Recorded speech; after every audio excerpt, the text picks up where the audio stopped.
teman-teman, perkenalkan nama saya Diani Lesi Manuwaya dengan NPM 121142012000242. Di saat ini saya akan menjelaskan materi mengenai pelayanan dan kolaborasi interdisiplin dalam kesehatan dan keperawatan jiwa. Disimak ya teman-teman. Jadi teman-teman, pertama-tama kita harus mengetahui dulu apa itu kolaborasi. Kolaborasi adalah proses di mana dokter dan perawat merencanakan praktek bersama sebagai kolega, bekerja saling ketergantungan dalam batasan lingkup praktek mereka dengan berbagai nilai-nilai dan saling mengakui dan menghargai terhadap setiap orang yang berkontribusi untuk memberikan pelayanan keperawatan kepada individu, keluarga, dan masyarakat. Kriteria dari kolaborasi ada 5. Yang pertama, adanya rasa saling percaya dan menghormati. Yang kedua, saling memahami dan menerima keilmuan masing-masing. Yang ketiga, memiliki citra diri positif. Yang keempat, memiliki kematangan profesional yang setara atau yang timbul dari pendidikan dan pengalaman. Yang kelima, mengakui sebagai mitra kerja, bukan bawahan, dan keinginan untuk bernegosiasi. Selanjutnya yaitu interdisiplin. Interdisiplin merupakan suatu kegiatan yang didasarkan pada sejumlah dimensi kunci, termasuk di dalamnya adalah tujuan yang jelas, identitas bersama, komitmen bersama, peran yang jelas dari masing-masing profesi, saling ketergantungan, dan integrasi satu sama lain. Pelayanan dan kolaborasi interdisiplin dalam keperawatan jiwa.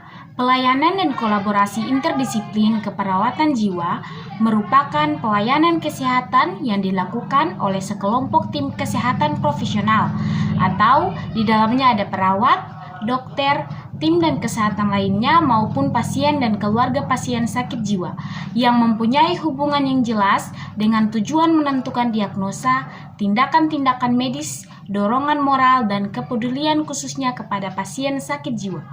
Anggota tim kesehatan meliputi perawat, dokter, fisioterapi, pekerja sosial, ahli gizi, manajer, dan apoteker memiliki fokus kepada klien atau pasien karena secara integral pasien adalah anggota tim yang penting. Tim keperawatan akan sukses jika seluruh anggotanya menjadi perawat yang baik. Perawat yang baik dapat bekerja sesuai dengan yang pertama, harapan dan kebutuhan klien, yang kedua, standar praktek, dan yang ketiga, standar kerja. Kolaborasi interprofesional.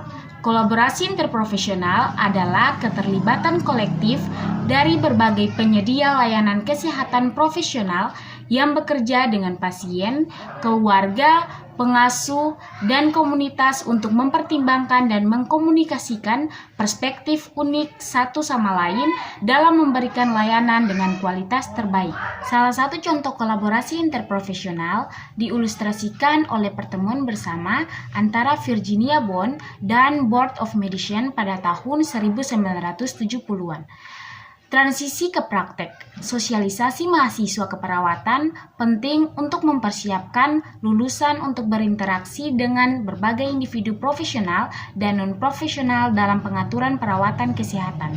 AACN bersama dengan 5 organisasi lainnya mendirikan Interprofessional Education Collaborative atau IPEC yang berkomitmen untuk memajukan pengalaman belajar antar profesional dan mempromosikan perawatan berbasis tim.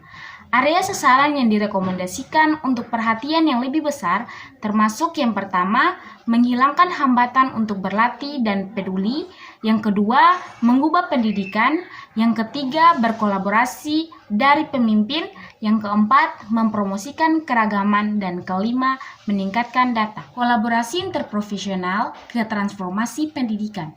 Yang pertama, mendorong pembelajaran seumur hidup dan memperoleh tingkat pendidikan yang lebih tinggi merupakan rekomendasi penting untuk masa depan pelayanan keperawatan. Yang kedua, program residensi perawat dirancang untuk membangun pendidikan sarjana muda. Tujuan umum program residensi meliputi yang pertama, kurangi kesalahan pengobatan, yang kedua, minimalkan turnover dan kelelahan akibat stres, yang ketiga, kemudahan penyesuaian ke dalam praktik klinis, klinis. Yang keempat, meningkatkan kepuasan kerja. Dan yang kelima, meningkatkan kepercayaan diri perawat. Elemen kunci kolaborasi dalam interdisiplin tim. Yang pertama, memberikan pelayanan kesehatan yang berkualitas dengan menggabungkan keahlian unik profesional untuk pasien sakit jiwa.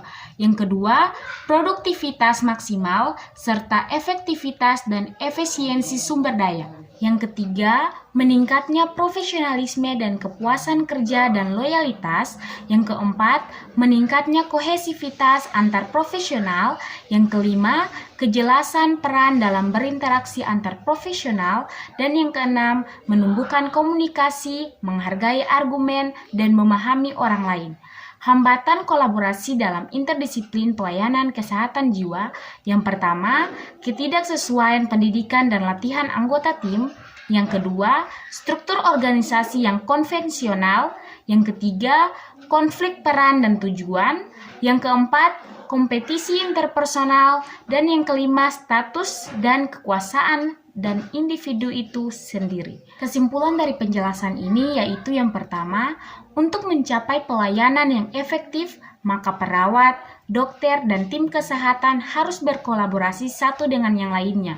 Yang kedua, kolaborasi yang efektif antara anggota tim kesehatan memfasilitasi terselenggaranya pelayanan pasien yang berkualitas. Demikian penjelasan saya di saat ini, semoga bermanfaat untuk kita semua. Sekian dan terima kasih.